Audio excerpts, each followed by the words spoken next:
ಇಂಥ ಹರೆ ಹುಚ್ಚರನ್ನೆಲ್ಲ ಕರ್ಕೊಂಬಂದು ಇಲ್ಲಿ ಕನ್ನಡದಲ್ಲಿ ಆಡಿಸಿ ಕನ್ನಡಿಗರಿಗೆ ಬಯಸುವಂತ ಕೆಲಸ ಮಾಡಬೇಡಿ. ಇನ್ಮೇಲಾದ್ರೂ ಕನ್ನಡದ ಮಕ್ಕಳಿಗೆ ಅವಕಾಶ ಕೊಡಿ. ಇಂಥ ನಾಯಿ ನರಿಗಳನ್ನೆಲ್ಲ ತಂದು ಕನ್ನಡದಲ್ಲಿ ಆಡಿಸಿ ಕನ್ನಡಿಗರಿಗೆ ಅವಮಾನ ಮಾಡಬೇಡಿ. ಯಾಕೆಂದ್ರೆ ಕನ್ನಡಿಗರೇ ನಿಮ್ ಸಿನಿಮಾ ನೋಡೋದು, ಯಾರು ತಮಿಳ್ರು ತೆಲುಗುರು ಹಿಂದಿಯರು ಬಂದು ನಿಮ್ ಸಿನಿಮಾ ನೋಡಲ್ಲ. ಈ ಹರೆ ಹುಚ್ಚನಿಗೆ ಪರಿವರ್ತನೆ ಆಗ್ಬೇಕು ಅಂದ್ರೆ 4 ದಿವಸ ಪರಪ್ ನಗರ ಜೈಲಲ್ಲಿ ಇದ್ರೆ ಮಾಡಿದ ತಪ್ಪಿನ ಅರಿವಾಗುತ್ತೆ. ಆಗ ಕನ್ನಡಿಗರ ಕ್ಷಮೆ ಕೇಳಿದ್ರೆ ಅರ್ಥ ಇರುತ್ತೆ ಅಂತ ಅನ್ಕೊಂಡಿದ್ದೀನಿ. ನನ್ನೊಂದಿಗೆ ಕರವೇ ರಾಜ್ಯಾಧ್ಯಕ್ಷರು ನಾರಾಯಣಗೌಡರು ಇದ್ದಾರೆ. ಅವ್ರನ್ನ ನಾನು ನೇರವಾಗಿ ಮಾತಾಡಿಸ್ತಾ ಹೋಗ್ತಿದ್ದೀನಿ. ಸರ್, ಈಗಾಗಲೇ ಏನು ಪ್ರತಿಭಟನೆ ಮಾಡಿದಿರಾ, ಯಾವ ರೀತಿಯಾಗಿ ಕ್ರಮ ಆಗುತ್ತೆ ಗಾಯಕ ಸೋನು ನಿಗಮ್ ಅವರ ವಿರುದ್ಧ ಅಂತ ಹೇಳಿ? ನೋಡಿ, ಸೋನು ನಿಗಮ್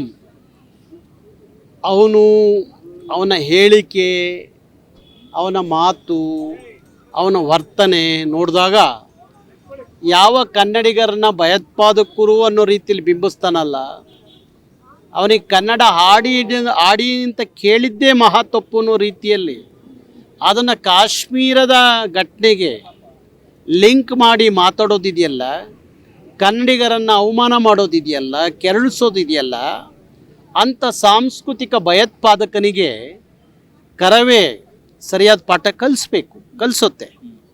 ಈಗ ಅವನ ಮೇಲೆ ಒಂದು ಕೇಸ್ ರಿಜಿಸ್ಟರ್ ಆಗಿದೆ. ಹಾಗಾಗಿ ತಕ್ಷಣ ನಮ್ಮ ಪೊಲೀಸ್ ಇಲಾಖೆಗೆ ನಾನು ಮನವಿ ಮಾಡ್ತಾ ಇದ್ದೀನಿ, ದೇಶದ ಯಾವುದೇ ಮೂಲೆಯಲ್ಲಿ ಇದ್ದರೂ ಅವನ್ನ ಬಂಧಿಸಿ ಕರ್ಕೊಂಬಂದು ಕಾನೂನು ಕಟ್ಕಟ್ಟೆಯಲ್ಲಿ ನಿಲ್ಲಿಸಿ. ಯಾಕೆಂದರೆ ಈ ದೇಶದ ಕಾನೂನು ಎಲ್ಲರಿಗೂ ಒಂದೇ. ಒಬ್ಬ ರಾಷ್ಟ್ರದ್ರೋಹಿಯನ್ನು ಕರೆದು ಕರ್ಕೊಂಬಂದು ಅವನಿಗೆ ಎಲ್ಲಿ ಕಾನೂನಿನ ಶಿಕ್ಷೆ ಯಾವ ರೀತಿಯಲ್ಲಿ ಆಗಬೇಕು ಅದು ಆಗದೆ ಹೋದರೆ ಭಾರಿ ಕಷ್ಟ ಆಗುತ್ತೆ. ಅದಕ್ಕೋಸ್ಕರ ಕರ್ನಾಟಕ ಸರ್ಕಾರವನ್ನು ಒತ್ತಾಯ ಮಾಡ್ತೀನಿ. ಹಾಗೆ ಕನ್ನಡ ಸಿನಿಮಾ ನಿರ್ಮಾಪಕರಿಗೆ ನಾನು ಹೇಳೋದೇನಪ್ಪ ಅಂದರೆ, ಇಂಥ ಹರೆ ಹುಚ್ಚರನ್ನೆಲ್ಲ ಕರ್ಕೊಂಬಂದು ಇಲ್ಲಿ ಕನ್ನಡದಲ್ಲಿ ಆಡಿಸಿ ಕನ್ನಡಿಗರಿಗೆ ಬಯಸುವಂಥ ಕೆಲಸ ಮಾಡಬೇಡಿ. ಇನ್ಮೇಲಾದ್ರೂ ಈಗ ಕನ್ನಡದಲ್ಲಿ ಅಗಾಧವಾದಂಥ ಗಾಯಕರಿದ್ದಾರೆ, ಪ್ರತಿಭೆಗಳಿದ್ದಾವೆ, ಅವ್ರಿಗೆ ಅವಕಾಶ ಕೊಡಿ. ನಮ್ಮ ನೆಲದ ಮಕ್ಕಳು ನಮ್ಮ ಸಿನಿಮಾಗಳಲ್ಲಿ ಬೆಳೆದಲೆ ಇನ್ಯಾವ ಸಿನಿಮಾಗಳಲ್ಲಿ ಅವಕಾಶ ಸಿಗುತ್ತೆ. ಅದಕ್ಕೋಸ್ಕರ ಕನ್ನಡದ ಗಾಯಕರನ್ನ ಬೆಳೆಸುವಂಥ ಕೆಲಸವನ್ನು ನಮ್ಮ ಕನ್ನಡ ಸಿನಿಮಾ ನಿರ್ಮಾಪಕರು ಮಾಡಬೇಕು. ಯಾಕೆಂದರೆ ಕನ್ನಡಿಗರೇ ನಿಮ್ಮ ಸಿನಿಮಾ ನೋಡೋದು, ಯಾರು ತಮಿಳ್ರು ತೆಲುಗುರು ಹಿಂದಿಯರು ಬಂದು ನಿಮ್ಮ ಸಿನಿಮಾ ನೋಡಲ್ಲ. ನಿಮ್ಮ ಸಿನಿಮಾ ನೋಡೋದು ಯಾರು?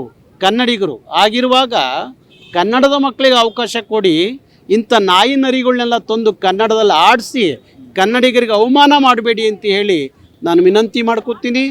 ಹಾಗೆ ನಮ್ಮ ಸರ್ಕಾರ ಅವರು ನಡೆಸುವಂಥ ಕಾರ್ಯಕ್ರಮಗಳು, ಸರ್ಕಾರದ ಈವೆಂಟ್ಸ್ ಏನು ನಡೆಸ್ತೀರಿ, ಅದು ಬನವಾಸಿ ಉತ್ಸವ, ಹಂಪೆ ಉತ್ಸವ, ದಸರಾ ಉತ್ಸವ, ಈ ಥರದ್ದು ಎಲ್ಲ ಉತ್ಸವಗಳೇ ನಡೆಸ್ತೀರಿ.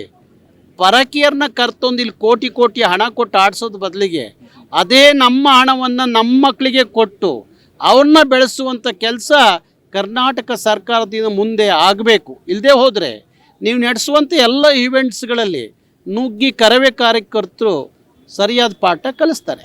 ಇನ್ನು ಕನ್ನಡ ಚಿತ್ರರಂಗದಿಂದ ಬ್ಯಾನ್ ಮಾಡಬೇಕು ಅನ್ನೋ ಒಂದಷ್ಟು ಕೇಳಿ ಬರ್ತಿದೆ. ಇದಕ್ಕೆ ಏನು ಹೇಳ್ತೀರಾ? ಚಿತ್ರರಂಗಕ್ಕೆ ನೀವು ಏನು ಮೆಸೇಜ್ ಕೊಡ್ತೀರಾ?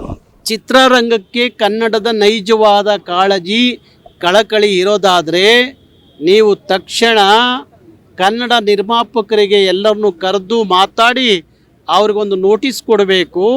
ಯಾವುದೇ ಇನ್ನು ಮುಂದೆ ಬರುವಂಥ ಕನ್ನಡ ಸಿನಿಮಾಗಳಲ್ಲಿ ಅವ್ರನ್ನ ಕರ್ತೊಂದು ಆಡಿಸುವಂಥ ನಿಬಂಧನೆಯನ್ನು ಕನ್ನಡ ಚಲನಚಿತ್ರ ವಾಣಿಜ್ಯ ಮಂಡಳಿ ಹಾಕಬೇಕು ಅಂತೇಳಿ ಒತ್ತಾಯ ಮಾಡ್ತೇವೆ. ಓಕೆ, ಪದೇ ಈ ಒಂದು ಕನ್ನಡದ ಮೇಲೆ ಮಾಡ್ತಿರುವಂತಹ ಒಂದು ರೀತಿಯಾದಂತಹ ಒಂದು ಏನು ಭಾಷೆಯನ್ನು ಇಟ್ಕೊಂಡು ಅವಹೇಳನಕಾರಿ ಕೊಡುವಂಥದ್ದು ಇದು ನಿನ್ನೆ ಮೊನ್ನೆದಲ್ಲ, ಅವತ್ತಿನ ಕೂಡ ಬರ್ತಿದೆ.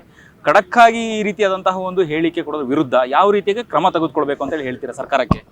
ಸರ್ಕಾರ ಏನಿಲ್ಲ, ಈಗ ಕರವೇ ಅವ್ರ ಮೇಲೆ ಒಂದು ಮೊಕದ್ದಮೆ ಹೂಡಿದೆ, ಅದು FIR ಆಗಿದೆ.